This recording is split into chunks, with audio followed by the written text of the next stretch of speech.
Live. Hello, everybody, and welcome to another episode of Road Runners Unfiltered. It is your host, Darian Starlin here. I am joined by my brother, David Glasco.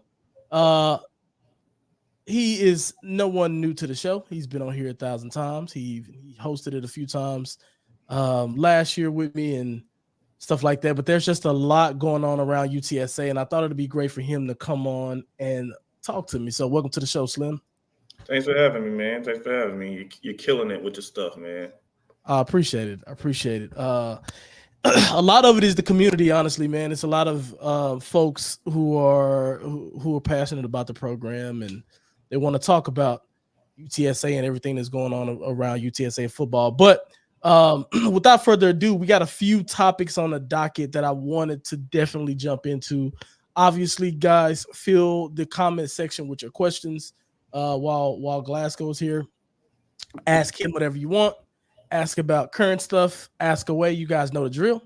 Also, we did reach that 1,000 subscriber goal. I think I'm getting close to 1,020 right now. So that's a huge, major milestone for this channel. Whenever I started doing this channel seriously, and I kind of revamped it, sort of built it around Roadrunners Unfiltered. We started at 252. So that's about 800 some odd or almost 800 subs since we've done that. So huge shout out to everybody supporting me, dropping retweets and liking the video and those sorts of things. Guys, your likes put this show on other people who watch UTSA and support the program's timeline. So that's why I continue to ask you guys to like and support the channel. But yeah, let's jump into it. So the first topic I want to jump into, shout out to Seth. He said I'm the one that was the 1,000. Shout out to you, bro. But the first topic I wanted to jump into, if I may, is I want to talk about, there's a lot of talk about Zakari Franklin and if there was a possibility of him coming back to UTSA because he just entered the transfer portal. I think this week or maybe last week. He entered the transfer portal last week, and there's just speculation where he's going to go. When you look at us losing Joshua Cephas and things like that, I think we've recruited some really good talent coming in. But Glasgow, I want to hear your thoughts on it. You know the story behind the Zakari Franklin situation. What are your thoughts on a possible return? I've seen mixed feelings on Twitter. What's your take on the whole thing? Answer me this, because I was thinking about this. Has there, in this whole time of NIL and all this transferring and stuff, has there been a highly talented player who's transferred and it didn't work out at where he's transferred? He's came back to his program. Has that happened to your knowledge yet? Not to my knowledge, to be honest. I have no idea. That's interesting because let's say that Zakari did want to come back. How's the coaching staff going to feel towards him, right, leaving, trying to see if the grass was greener somewhere else? Obviously it wasn't. And which is fine. We move on and we have to move forward. But at the same time, I think I'm very curious on how that would impact him. If the coaches will be looking at him a little funny and shaky. And I think I told you this off camera. I think I'll be very surprised if Zakari Franklin doesn't try to go to Oregon. And I say that because Will Stein is the OC over there. That's where he had most of his success. So I expect an Oregon announcement, but I asked you that question because I think that would be very interesting to see how his career would go if he was returned. Are these coaches going to have resentment, or are they going to, hey, that's water under the bridge, let's move forward and get these wins? Right. Yeah, I feel like I agree with you in the sense of like you can't come back. And it's not a thing that he's a legend at the program, arguably the best receiver that's come through our program. And, we owe him a lot of gratitude because he played a huge part in putting those banners up at UTSA, those conference championships. He did a lot to put those up there. But, bro, that ship is sailed. I can't say I thought it was a bad move for him. And I think I said it at the time. I thought it was a bad move for him because I felt like he was a player who had an actual. I just thought he did so much that he was going to get a look at the next level, and I'm sure he thought going to Ole Miss that will bolster that. But Ole Miss, they put out physical freaks at receiver. Yeah, DK Metcalf. But those physical freaks never produce big numbers. So I question, who got up in his ear? What did they tell him to get him to come there?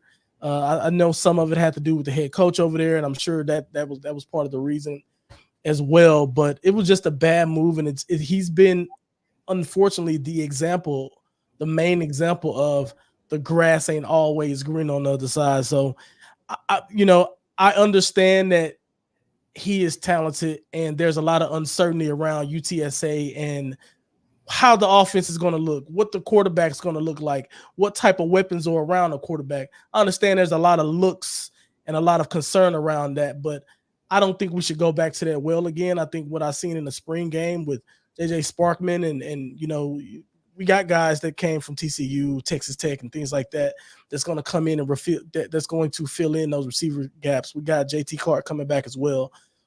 I think that we should just move on.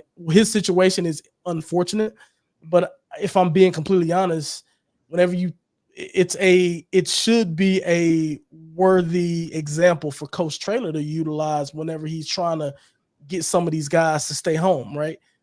Grass ain't always greener.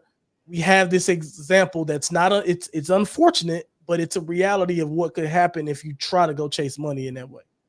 Yeah, and I mean, I don't ever blame anybody for wanting more, whatever that may mean to you. That could mean money, that could mean playing at maybe in the SEC, whatever more is to you. I don't ever blame anybody for wanting that, but like you said, it'll just be awkward for him to turn back around. Like, hey, it's like you had the girlfriend, you broke up with the girl to try to go get some new hype, and then it's like it don't work out.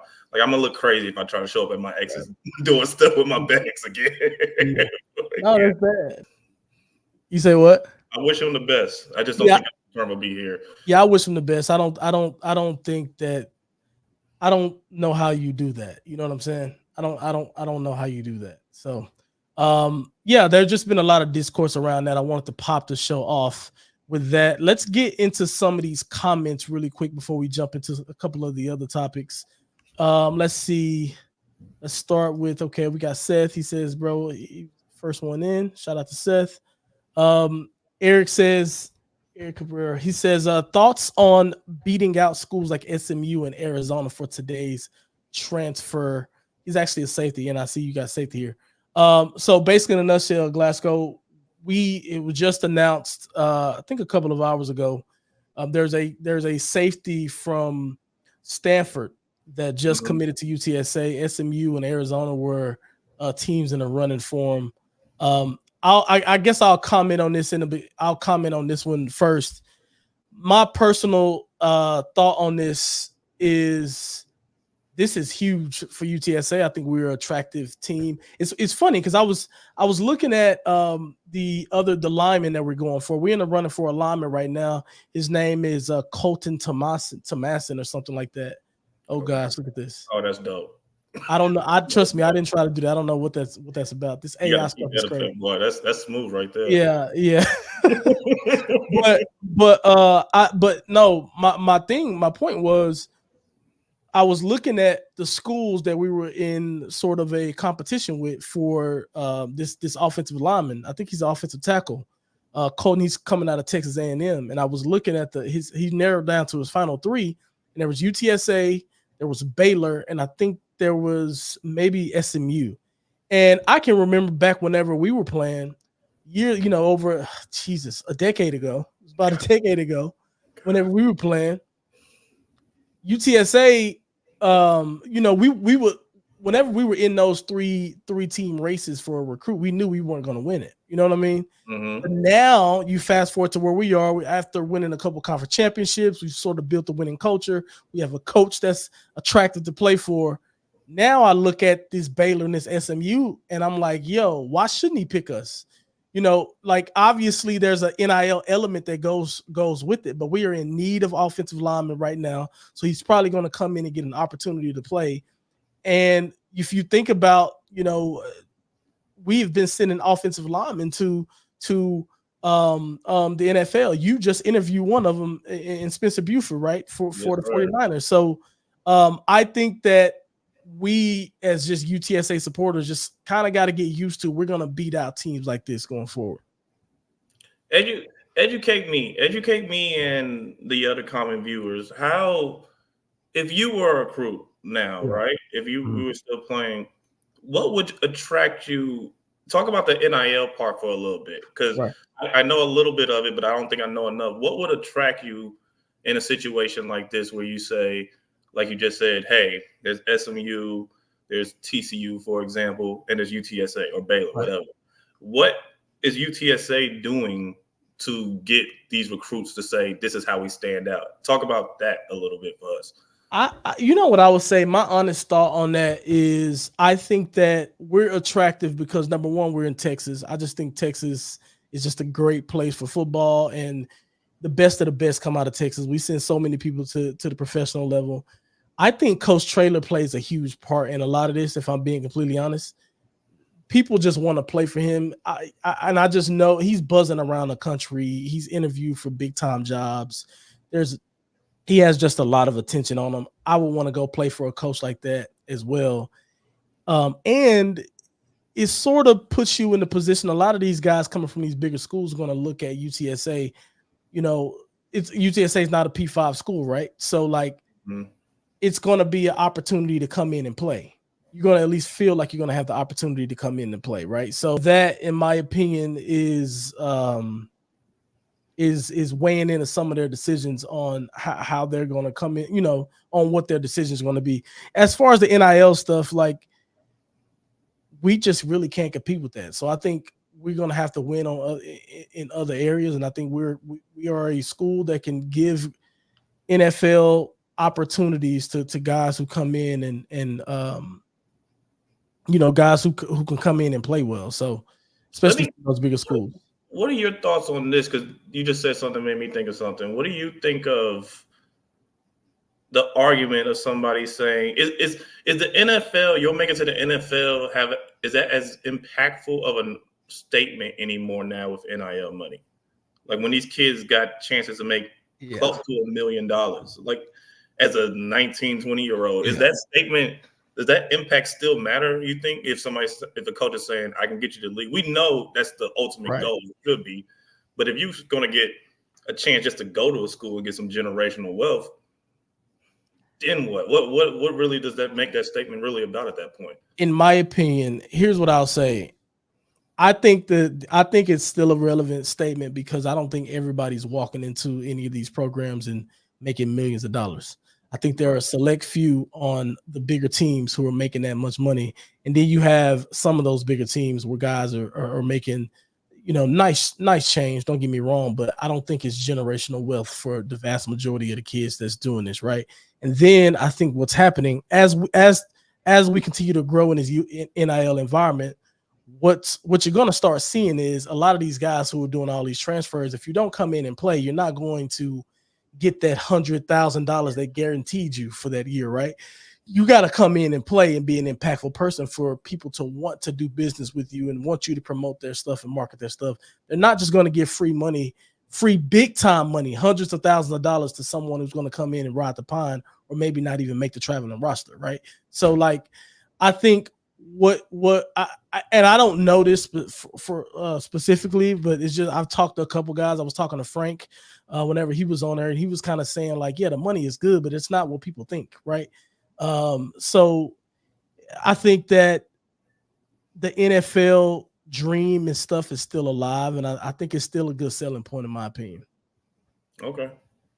Let's go through some more of these. Did the Stanford DB get any playing time? You know what? Great question.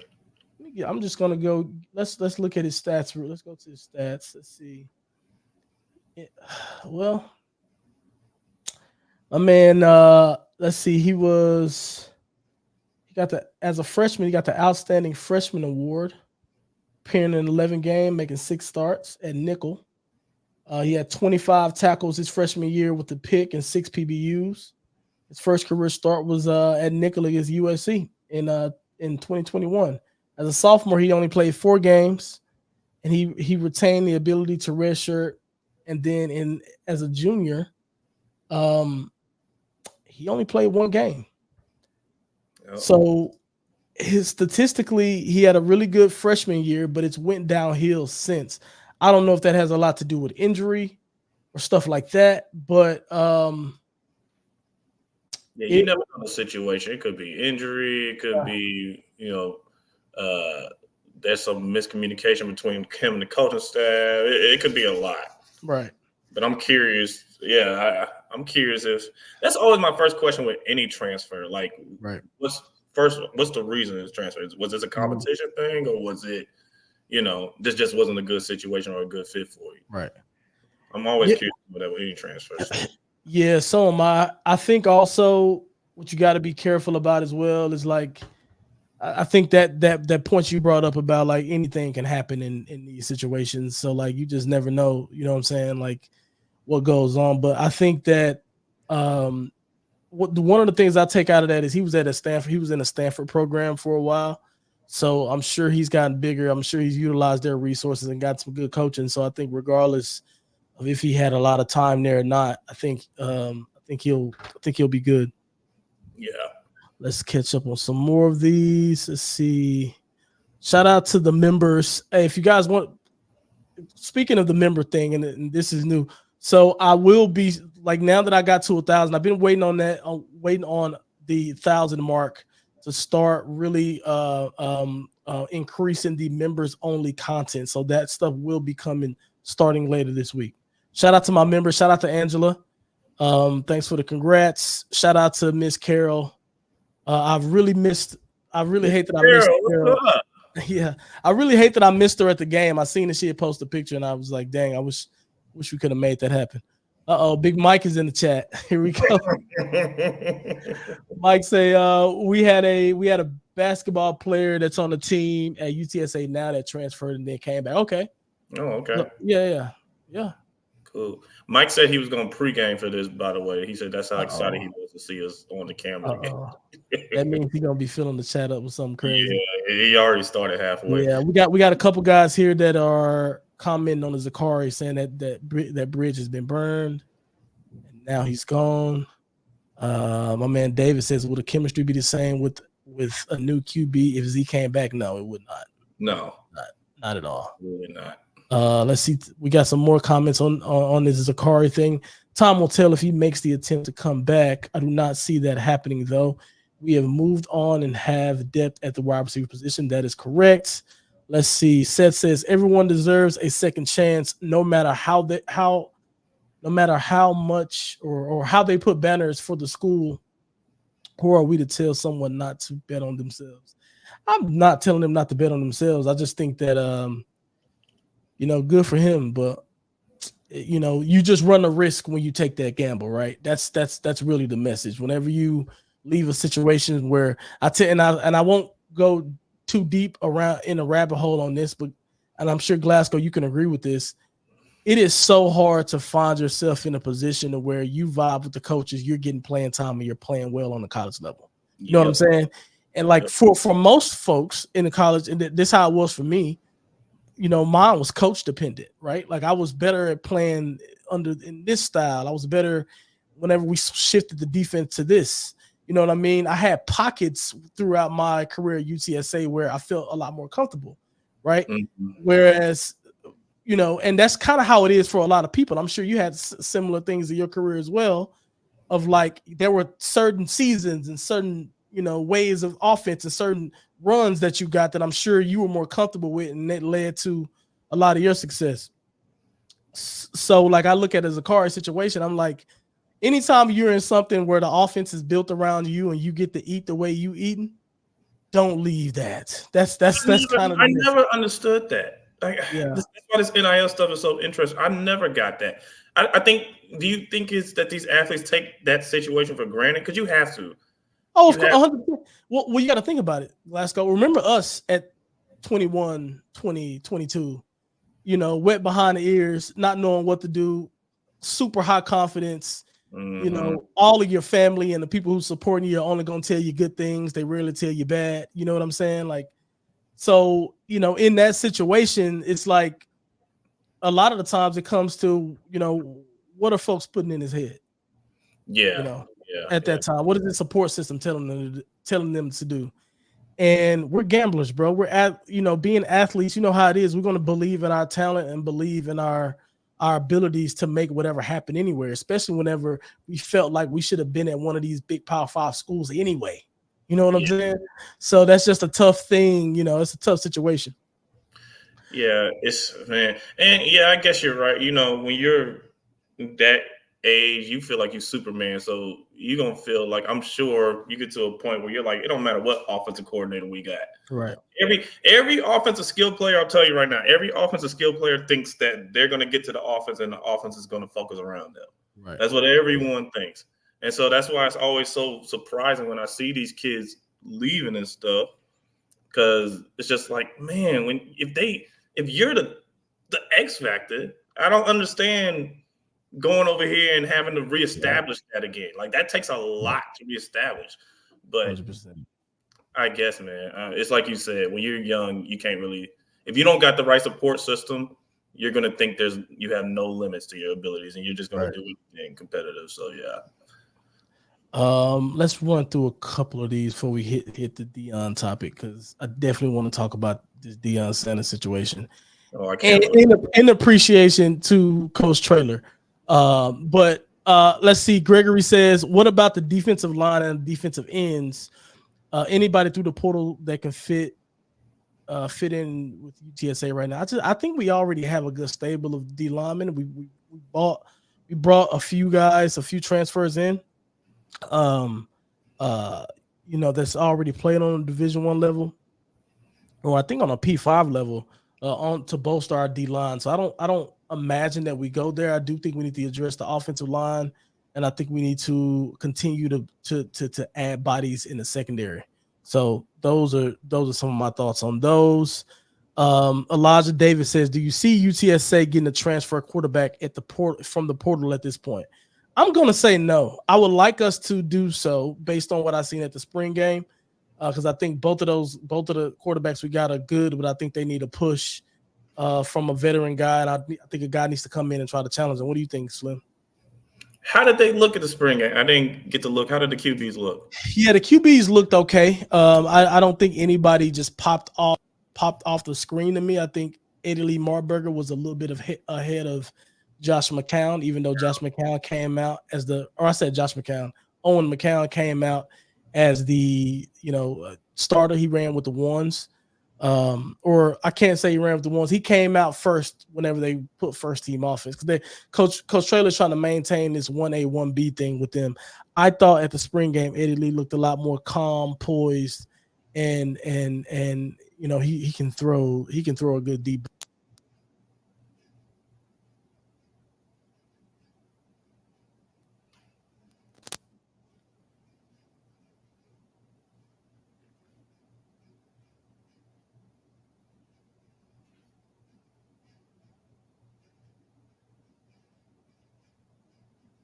No, I can't hear nothing. I don't know. Can you hear me?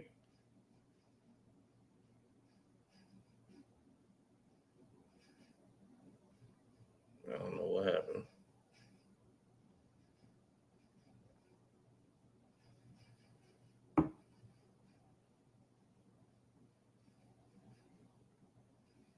Chat, can y'all hear us? Said can't hear David.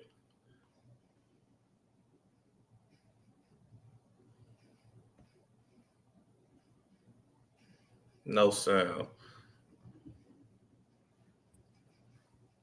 I think it might be your mic. Oh, there you go. You can hear me now? I hear you now, yeah. I think it's because the weather. Oh, yeah, y'all dealing with that storm and stuff out there.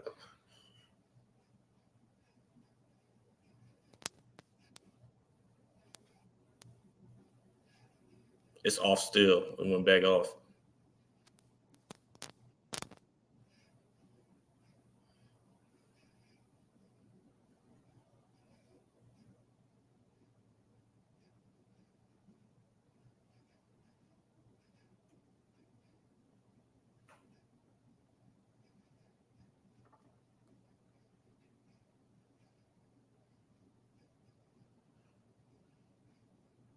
All right, guys. While he's trying to fix it, I'm gonna take over. Ha ha, Glasgow Cuz. Let's see what we got.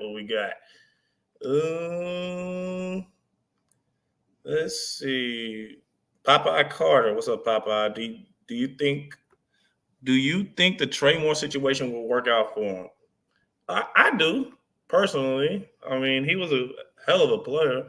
I personally do. I think that he's going to be better than good over at UT. Wish a young man nothing but the best.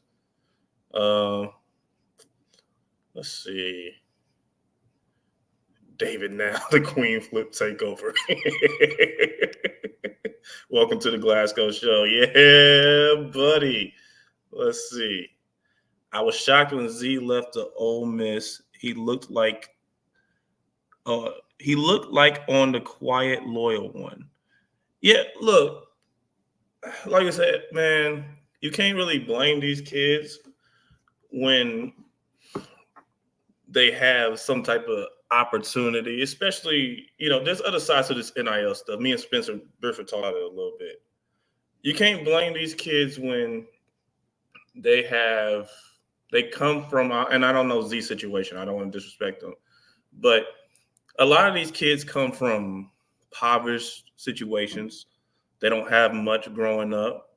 And so they go into these situations. And at that point, I'm not saying it's right, but sometimes it is about what's going to be most beneficial for me and my family versus what's really should be getting focused on, which is the playing time. Now, I don't know if that's right. That's not the investment move, but I'm just putting y'all in the mindset to understand where these kids would be coming from with this type of stuff. How you feeling if Trey Moore sacked us? Pissed. we should pretty upset because you UTSA product. I hope you don't. But nah, Trey Moore is a baller, man. He's been dominated at Texas. He's been talked about being a captain. That doesn't surprise me at all. That doesn't surprise me one bit. No, that young man is, yeah, he's one of them. He's one of them. Z could have finished his career off strong and signed with a team like Cephas. Yeah. I mean, look, man, I get it. In hindsight, it's always good to look back and say, yeah, that was a mistake. But I mean, look at the other guy we're just talking about, Trey Moore. It looks like it's going to work out for him. So, like I said, man, I don't dislike these kids making these. I'm not a fan of all this transfer stuff, but I'm not mad at nobody for looking for a better opportunity, whatever that may mean. And to repeat Texas State again. Who do you forecast from our current roster possibly being our next road runner drafted in the future 2025 NFL draft? That's a hell of a question. What year is that running back? The one with the dreads, my man. I forgot his name. I believe this is his junior year, isn't it? I believe so. He's nice. I don't know. Say something, Star. Can you hear me now? I hear you. Ah, perfect. Oh, he's a senior? Robert Henry. Is Robert Henry the running back that I like, Star? Is that his name? One of the dreads? I think so, yeah. Yeah. Yeah, that's him. He's a senior? Okay. Yeah, dude is nice. I can see. I don't know about drafted. Maybe late because the way NFL's treating running backs right now. But I will say definitely I could see him making a full team roster in the NFL. All right. I think I'm back. I think I know what it is. I'm so dumb. You press something or something? Did you press something? If you guys can see my mic right here, the way I have my system set up, it pulled down on my mic. Oh, so my mic came unplugged. Anyway, we back now. Let's go into the Deion discussion.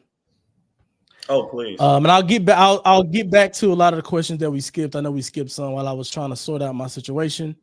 But let's talk about the Deion situation and why I'm happy that we have Coach Traylor and we don't have somebody like Deion. And guys, I'm gonna be honest with you, this Deion thing really, really upset me. And it just made me have a lot of appreciation for the way Coach Traylor conducts himself and things like that. And I want to be honest about something. Like I am biased for Deion. I'm gonna just be completely honest. I grew up with Deion Sanders posters on my wall. I'm a Cowboys fan, the whole bit. And I have been a huge fan of Deion as the coach, especially what he did at Jackson State, and then what he was about. But giving players some control and just like being confident and swag and bringing a flavor to the program and things like that. But I'm starting to get upset with the way he is handling the transfer portals and him and his son getting into verbal public spats with guys who left the program because they are being, asked why you leave the program, and they give in their opinion, they give their reason why, right? I think from the outside looking in, from me, it looks like Deion is running a Pop Warner team over there. And for those of you who've been around Pop Warner football and anything like that, it's a whole bunch of drama and politics and just nonsense that goes on. And I feel like he's doing all of this stuff and he's generating all this attention, and they won 4 games. And I'm like, you go and you throw your players under the bus afterwards. You do all of that stuff, and like I said, you win 4 games. So it just gives me an appreciation that like Coach Traylor is someone who we don't have to worry about that situation with. Anyway, what's your thoughts on the whole Deion situation? Well, first, I need to start off with saying Traylor's the man. Great coach. I have a lot to say about Deion's situation. I've been on record. I'm not a fan of Deion Sanders, the coach. I'm just not. I think that he's more so of a politician than he is an actual football coach. And I think that he's such a smooth talker that I think he had the world tricked with this whole coaching thing, if I'm being quite honest. Like, I've never seen a 4-8 team get this much recognition for somebody who failed to succeed, get so much recognition, getting Sportsman of the Year and stuff. Like, it's a little overboard. And I think the politics is ruining it. And then on top of that, you hear the stories about how he treats people and some of his former players. And he even tweeted today, like some young man, which I thought was totally uncalled for. He tweeted out some young man who transferred to another college's stats, and he put "Lord Jesus" as a quote. Well, it's embarrassing. It's like, what are we doing? It's one of the most embarrassing things I've seen in a long time. Like, bro, that frustrates me because being in a program where we've had we had a coach that's achieved the highest honor of all by winning the national championship, and he knew everybody. Mm-hmm. He listen. I see Coach Coker to this. Last time I seen Coach Coker, he still was able to tell me about the recruiting story whenever he was sitting on my couch, and what he was telling me exactly what we were watching, so on and so forth. And when listen, where there's smoke, there's fire. All these kids who are leaving that program, and they're talking about the way they were treated, and they feel like background dancers to Destiny's Child or whatever the case may be. Like, you can't do, like, the thing that I can't take. Don't get me wrong, your star, like the big time star players, your quarterback and stuff like that, they're gonna get certain treatment. The best players are gonna get. Yeah, they're gonna get that. That's gonna happen anywhere. Just like at anybody's job, high performers are gonna get bigger perks and bonuses and that sort of thing. But at the same time, you have to still treat everybody with that respect so they can feel like they are part of the team. And just the way he conducts his business, it just reeks of the lack of experience of being a real. Everybody can say they're a leader of men and they know how to lead, but like, you can't show cracks in your armor like this. You know what I'm saying? You can't be you can't be this reactive. I mean, his son, I mean, talking about Shador, he put that tweet out about this guy, and then he's gonna say, "Oh, this dude's capping on my daddy, so I'm gonna defend him." And then he goes on, he does like a what is it called, Twitter Spaces, and then like further justifies it. It's like that's childish, that's immature. And guess what? Y'all ain't gonna win games next year either. Y'all going to get all these recruits that are 5-star and all of this stuff. Y'all ain't going. That's why that Kamani guy left. Like everybody's saying, like they're not running a football team over there. They're running some kind of reality show or something. There's cameras everywhere. Literally, he has a reality show. That's all it is, man. This is all politics. Look, Deion is not a good football coach. I just have to put that out there. I am taking it that far. He's not a good football coach. And I dare you guys to prove me different. He's not a good football coach. I think, matter of fact, if Deion Sanders was is Texas State Conference USA? It's Sun Belt, aren't they? No, they're Mountain West now, I believe. Mountain West, okay. I think GJ Chessie, I always mess up his name. Texas State's head football coach is a better coach. Oh, for sure. He's a good coach. He's a really good coach. Traylor is a better coach than Deion. Easily. I think if you put Deion Sanders in any conference, Division I, I don't think he's going to be the best coach in any of these conferences. Well, we just crack top 2, if I'm being real. Top 3. We just seen that last season, and we're seeing it that we're going to see it next season. Simple as that. Unless there's more questions about Deion, I'm going to move on because I don't want people to get tuned off because this is a UTSA show.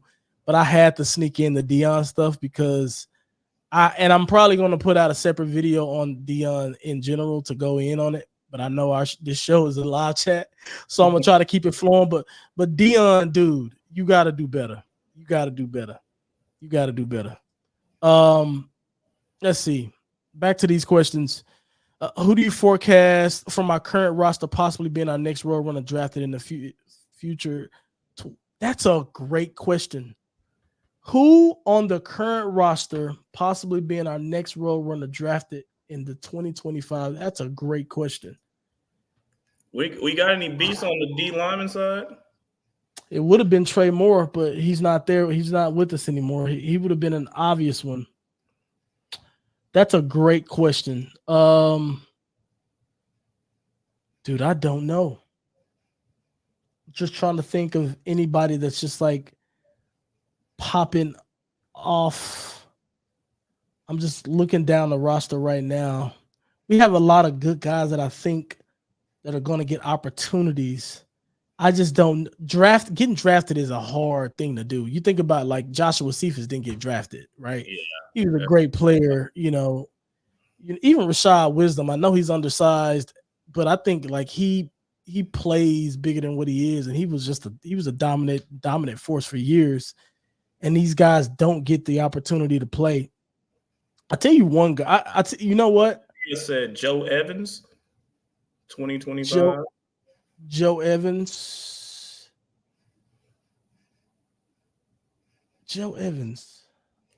Oh, Oscar is Oscar still there? Cardenas? Yeah. But drafted though, I don't think Oscar's getting drafted. I'm not like trying to be a Debbie Downer. I'm just being honest. I don't know if he gets drafted. You think so? No, I probably agree with you. I think if there would be one player from what I know of the roster, it would be him. So yeah. Oh yeah, Joe Evans is the guy from LSU. Yeah, okay. That's fair. That's fair. That's fair. That might be a good one. I'll tell you a sleeper, in my opinion. I think he has the size, and this is probably on brand for me. But I would say I look at a guy like Jamal Liggin. If he gets some more size on him, I know he's one of our linebackers from Tyler, so that's where my bias comes in. But he's been an excellent defender for us. But here's the thing: drafted, I don't know. He's made an all-conference team every single year he's played. Yeah. So like drafted, I don't know if he has the size and stuff for it, but he'll certainly get an opportunity on the next level. Yeah, drafted. That's a great question though. Great question. UTC is attractive right now because we put players. I think he was trying to say UTSA.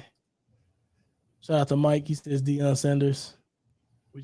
I don't want to run everybody off the chat talking about Deion, but he's really, really grinding my gears. Nah, for real, bro. He really is. We're attractive because we have little to no drama. Well, I don't agree with that. And the reason I'm gonna say that is because if you think about we had a lot of drama last year with Coach Traylor. All that interviewing during the season at other programs was it was dramified, honestly. The whole fan base was the fan base became divisive and people was picking sides. It got a little crazy. For real. Let's see. Mike says Arizona go to Big Ten. If so, guys might prefer to be able to play closer to family in a large city. I don't. If so, if Arizona go to the Big Ten. Sorry, Mike. That probably was while my mic was going off, and I'm confused.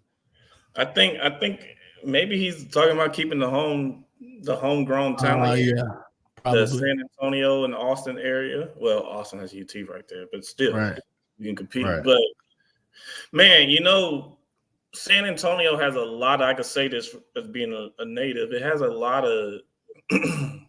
I don't know if it's as bad as when we were back in school, but there's a lot of under-recruited kids here. Every city has those. Yeah. I think San Antonio being the 7th biggest city in the nation, and we have a college here, a Division I college.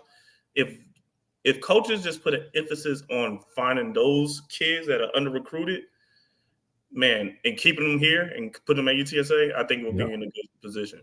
Yeah. I don't disagree.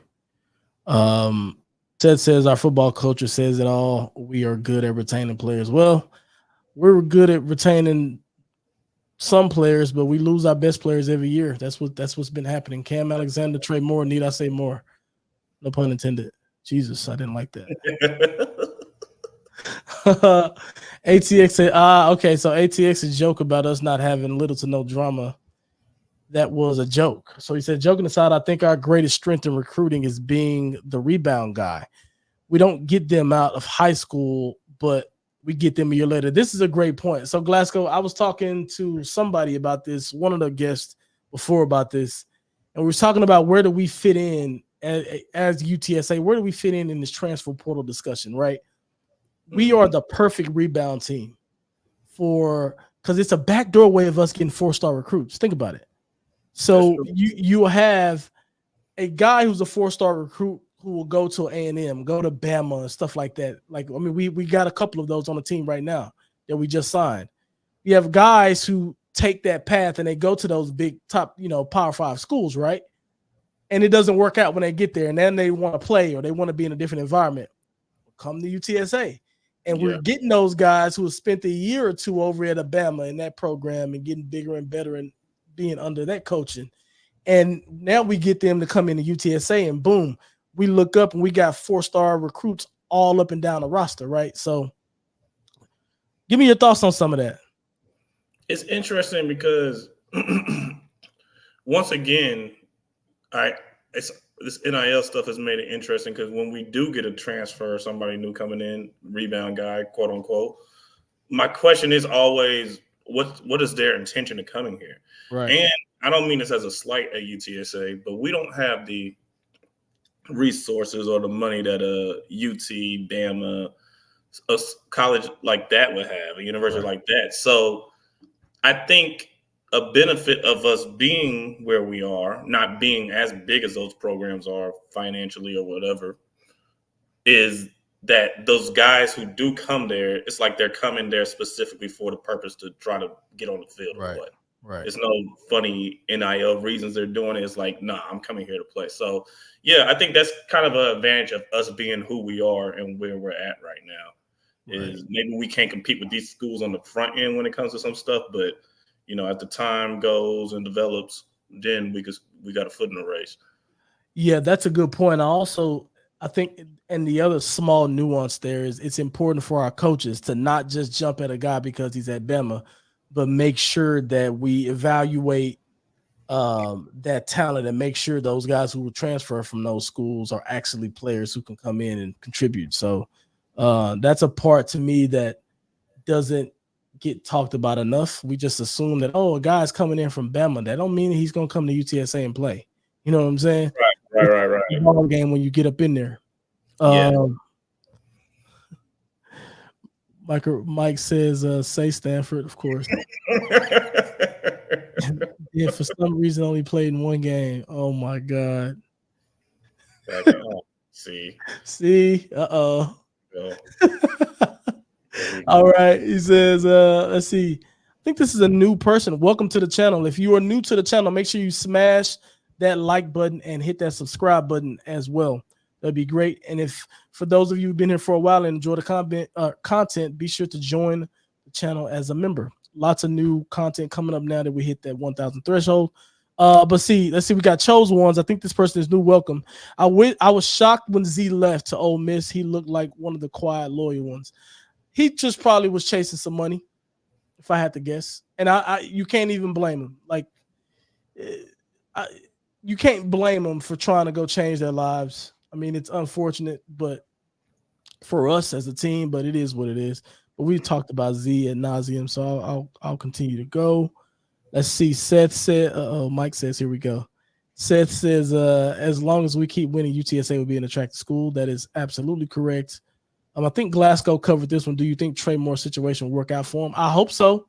But I tell you this, you just aren't going to just walk onto you're not going to just walk into UT and play unless you're real. And from everything that I've seen, he's real. But yeah, somebody in the chat was saying he's been balling out their spring game. Said it's looking like he might be a team captain. Whoa. Well, yeah. There you go. There you go. Probably not much better talent at Texas. Probably not, but you just never know. They be having some freaks at Texas. Okay. The squeeze tips. Okay. This is comments about when my sound was going crazy. Somebody called it the Glasgow cast. Out to the chat for a couple minutes. Trey Moore. Let's see. Robert Henry. Let's see. Sad because Trey was going to UT Austin. Intro card. Yeah, that's annoying. I'm not gonna lie. Whenever he goes to the league, and he got to say UTSA, bro. Come on, don't thug. You think that's what he's gonna do in his little play intro? He gonna have to. He did 3 years, or he did time with us. That boy saying no damn UTSA. Yeah, he gonna say UT. He gonna throw hook him. Hook him. He gonna be saying it proud too. God, it's gonna piss me off. Let's see. Trying to roll through. Oh, we got a Deion comment from Carol. Prioritize members. So if you remember, your comments will guaranteed to get read and they will be prioritized. So Carol says Deion has turned me completely off. How dare he insult his former players? I'm done with him. As a coach, I am too. I am in complete agreement with this. Oh, okay. I like this from Mike. I would love this. He says Cormani to UTSA. You know who Cormani is, Glasgow? Cormani McClain? Yeah. Yeah. He did enter the portal, right? Yep. Yeah. No idea where he's going. But I think that dude has talent. You could see some of his talent. I don't think we're gonna see him at UTSA though. But it would be great if we did. He a player, man. That boy's a player, but you could tell there's some maturity issues there, in my opinion. Well, but he came into you're always going to have maturity issues with a kid that's coming out of high school. But the environment that you step in is what's important. He stepped into an immature environment. I don't know what kind of shop that Deion is running in Colorado. And he got everybody fooled. And you know what annoys me about it? I'm going to be honest with you, bro. I'm going to tell you what annoys me about it. Me being a black man, I'm going to speak as a black man here. he's playing off of us as black folk. He's playing off of the fact that he know we're gonna support him. Yes. Right? And like it's irritating because he's right. And I've gotten to a point now though to where I'm like, bro, nah. And here's the thing. What's funny is I was arguing with somebody about this yesterday in another group chat, and I was just like, dude, like, why are you defending this man like he owe you something? There's other black coaches in college football. Like he putting on and he got swag and he doing all this other stuff, but he's running a circus. That shit crazy out there, man. He's running a circus, man. Wild West out there. I don't know what dude is out there doing. Hey, they're gonna win 5-6 games, if that. They ain't gonna win more than that. And they're gonna probably give him an award. And yeah, if he do that, he wouldn't coach of the year now. And then he was talking about, oh, my son going top 5. What your son doing? He said he responded to somebody. Come on, man. You supposed to be all righteous and all this. Oh, and you talking about I got time today. What are you gonna do? Don't be a hypocrite. Come on, man. I don't like black people like Deion because he's cool, man.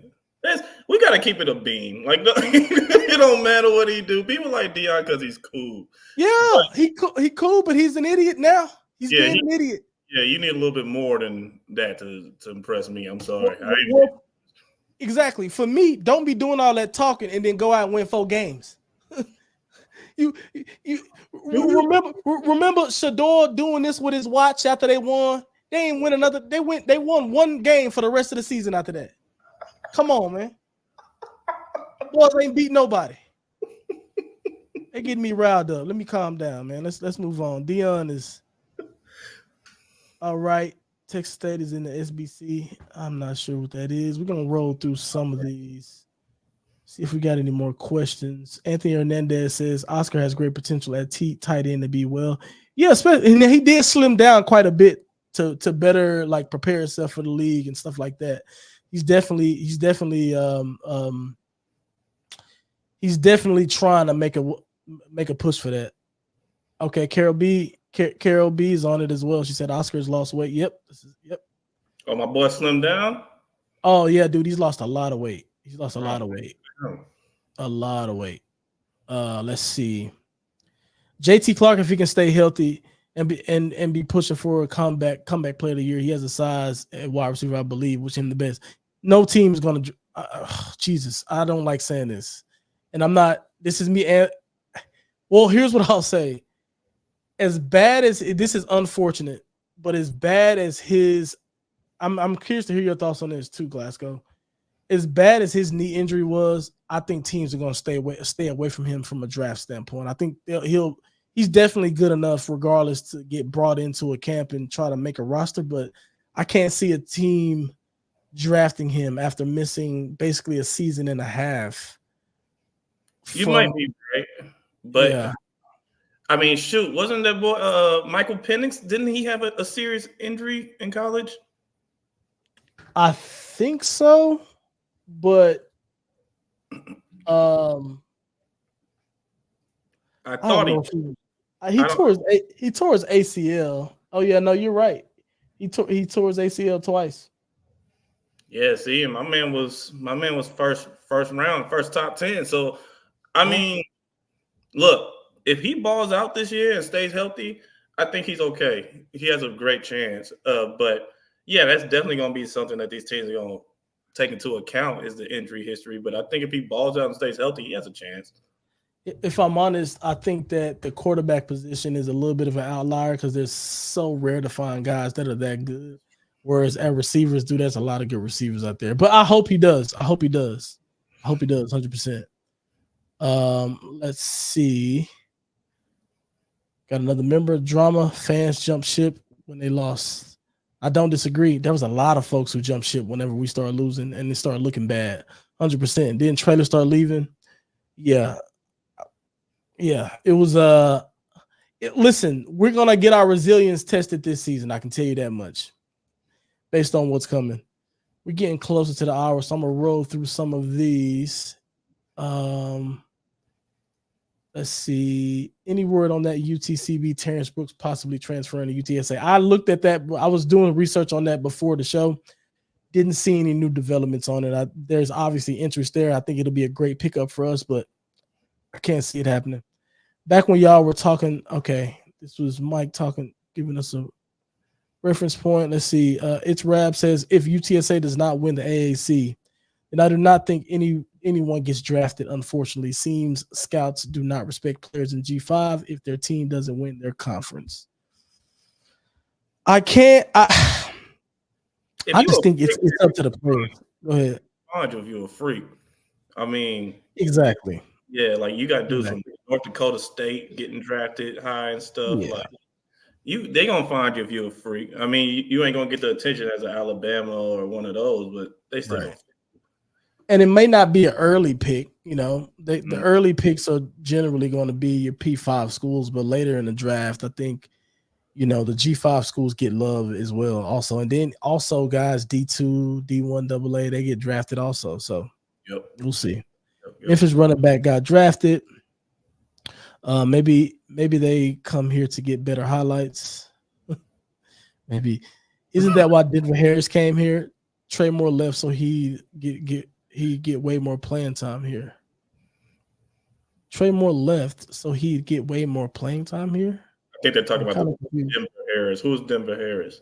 Denver Harris is a 5-star corner. Or I think he's a 5 or 4-star corner that we got. He was as a transfer. I forget where he transferred from. I think he was in like LSU and then like at Texas A&M or something like that.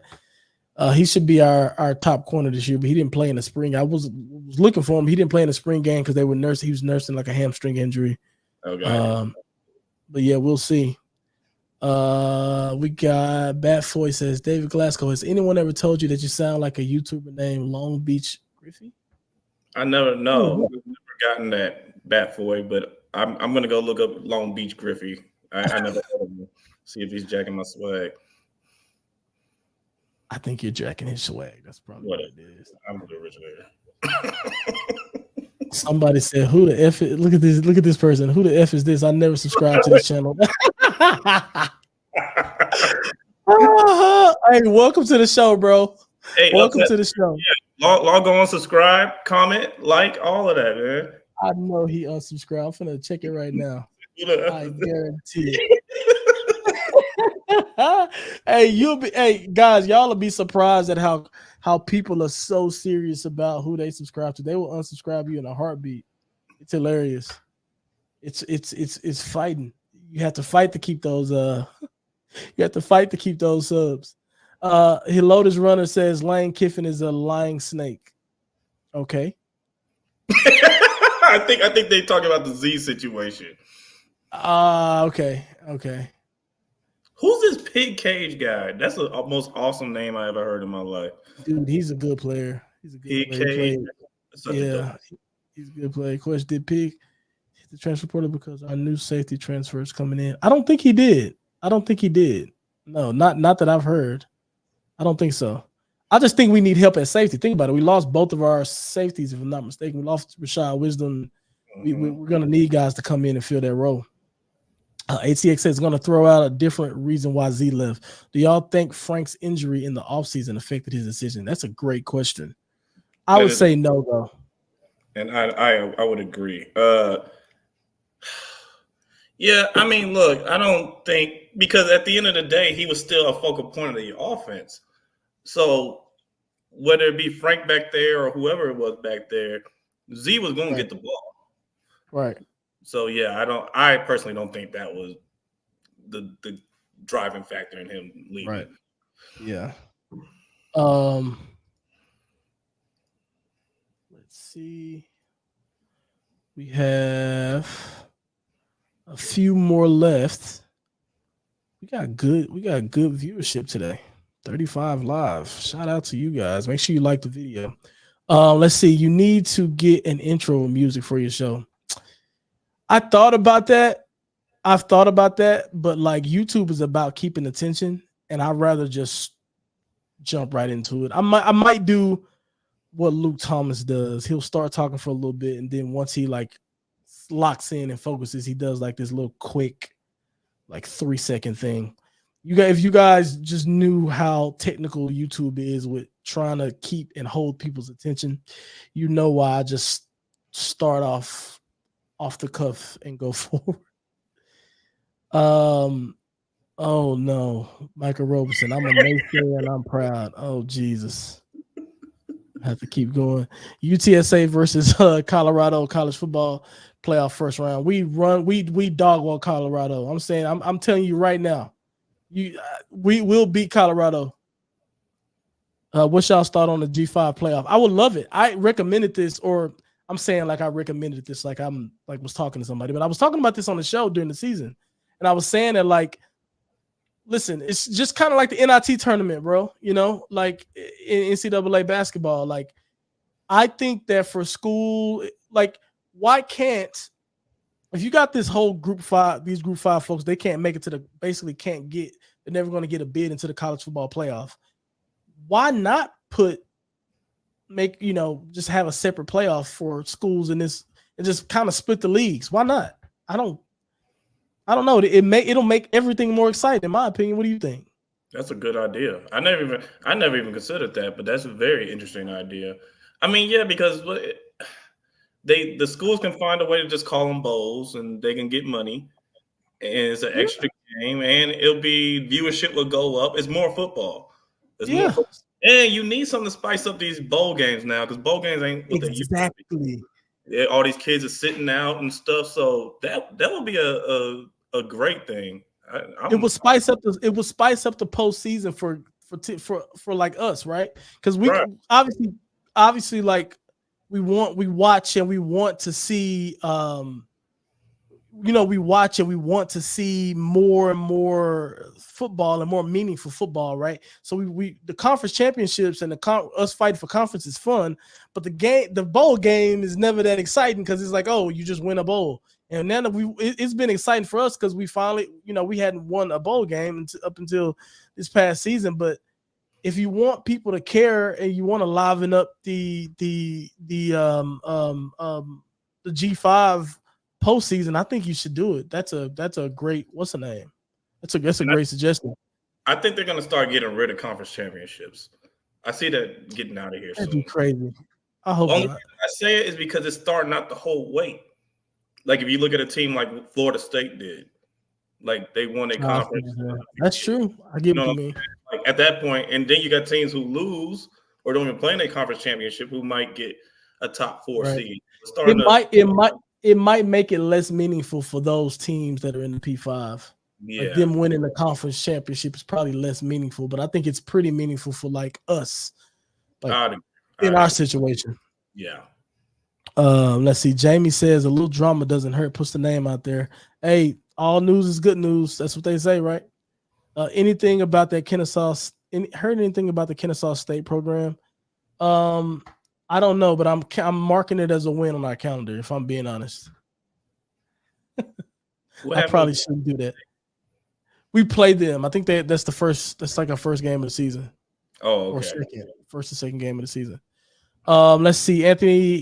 Anthony says, any guess on our first game of tennis at the Dome having an impact since Frank and Rashad have moved on? Do we think we can surpass last season's attendance that first game? If I'm going to be honest, I'm going to say no. And here's the thing. I'm going to like talk out of both sides of my mouth here. And Glasco, I'm curious to hear your thoughts on this. I'm going to say no because I feel like when you come to what our fans have shown us for the most part is whenever we're winning, we'll pack the Dome. Like whenever everything is going good, we'll come out and we like feel like we know we're gonna do well. We'll come in and pack the Dome. Whenever we start to face any adversity, people stay at home, man. And I think right now, coming into the season, those new guys are gonna have to prove themselves before that Dome starts to get packed. So I'm not expecting that to happen. But on the flip side, me playing devil's advocate, and why I said I was talking outside of my mouth or out of both sides of my mouth, I also think that people should attend just for the intrigue, just to see, like, do we have great players? Or are we going to have the people that are going to be able to continue to uplift the program? But I'm curious to hear your thoughts on that, Slim. No, I agree. I think even to take it a step further, you need a legend within the program to Right. get those asses in the seats. Like you need a Sincere McCormick, Frank Harris, a Jarvion Williams. You need some name, Eric Sosa, that people are going to be like, oh yeah, we're going to go see that boy play today. So Right. until that happens, and it's a new era because Frank's gone and he was such a pivotal staple in the program. Rashad's gone, Right. another staple in the program. Somebody's going to have to fill those shoes, and it's going to take a while, maybe 3 or 4 games. But when that happens, I think that attendance could be up there. But the caveat to that is, like you said, winning. If we're not winning and we're going through some stuff, then I don't expect attendance to be high neither. Yeah. And we just need a new face of the program. I think that right there is going to be what's important. Carol says, I'm really enjoying today's podcast. Glasgow should sit in more often. Y'all have great chemistry. Thanks, Carol. Well, that is great. That is great. We better have chemistry. Me and this fool lived together for 4-5 years. Have chemistry. Oh man, let's see. There's not much. Let's see. There's not that much difference in lots of G5 teams and lower P4 teams. I agree with that 100%. Jamie says, I don't want people to view the G5 tournament like they do the NIT in basketball. I get that. Like, I understand that, but I think some of that's going to happen naturally, if I'm being honest. Yeah. The NIT is viewed super negatively now. That's true. And teams are opting out of. That's true. I don't want it to look like that. People are going to look at the G5 playoff as lesser regardless, but I do think it'll still give G5 teams something to play for, throughout and it's just more football for us all because these bowl games are getting worthless. That'll be you will be surprised just because these teams or the schools don't have the name, the amount of talent that is around this country. Every school has like 1 or 2 dogs on their team, so that would be fun to watch. Do you think the Group 5 should separate from the P4 to create their own national title to play for? Essentially, yeah. I mean, I know that's creating a little bit more hierarchy because all of the schools are Division I, and the hierarchy is typically divided between Division I, Division I AA, D2, D3, and that sort of thing. And I think if you do that, it does create that type of situation. I don't know, but and then like when you think about conference realignment and like, I don't know, it could get a little weird with that type of thing. I'm probably not the best person to like go in on that, but I just think that, it'll be great if these guys can have something to play for long term, because everything in the landscape seems like too big on to push G5 out. Maybe so. I'm going to roll through these last ones so we can wrap up the show. Shout out to you guys. Y'all filled up the comment box crazy today, and it's been hard to get through all of them. Maybe it's you, Slim. Maybe everybody wanted to talk to you today. No, I'm not going to take that credit. It's because of you. Because you have a great channel. You've been doing your thing. You put in the legwork, and you have great content. That's why. Appreciate it. Let's see. We still got a lot of questions on. Okay, excited to see new players. So am I. Let's see. We're gonna wrap up. Last question here with my man Seth. We started with Seth. We're gonna end with Seth. Seth says, "Do you think we should get a quarterback in the portal because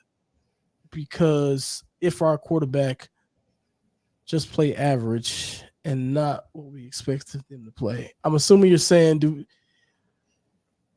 I think that. I don't know. I don't think we're going to get one, if I'm being honest. I think getting a quarterback in the portal for a team that's not going to have a huge NIL budget, especially trying to get a quarterback in the portal that's going to come in and beat out the guys we have, I think it's going to be tough. I think at the quarterback position, we're going to have to recruit from high school really well. That's what I think. We're going to have to find diamonds, diamonds in the rough, if I'm being honest, because a lot of the highly touted guys are going to go where they're going to get paid the most money. Any thoughts on that, Slim? No, I agree. It's like I was saying earlier. There's talent here in San Antonio. I think like you could find a good quarterback here in San Antonio if you look hard enough. Right. I think that would be the best tactic, recruiting look at the local kids that we put out as quarterbacks. Frank Harris, Eric Sosa, all these guys, local San Antonio. Well, Sosa was Beeville, but we counting y'all San Antonio. So but yeah, like if you recruit around the area, they're here. Definitely here. Yeah. Definitely here. Yeah, for sure. Well, Slim, I appreciate you for joining. Shout out to David Glasco, everybody. You can follow him on Twitter at Glasco II. He also has a local podcast he does every Thursday night called Cold Coffee. If you want to go, I believe that's at y'all shoot that at Culture, right, Glasgow? Right. Culture Vibe Dining every Thursday at 7:30. 7:30. Yeah. Great show. Go make sure you guys support that and go have some drinks and have some fun with him. Also, if you're new here, glad to have you like and subscribe. I would really appreciate it. Also, let's start getting those members up. Like I said, we're starting that members only content is starting this week. I'm really excited about that. I've been waiting to get to 1,000, and now that we did that, we're gonna pop it off with that. But yeah, shout out to the chat. I want to shout out to the chat because you guys really killed it today. I really appreciate it.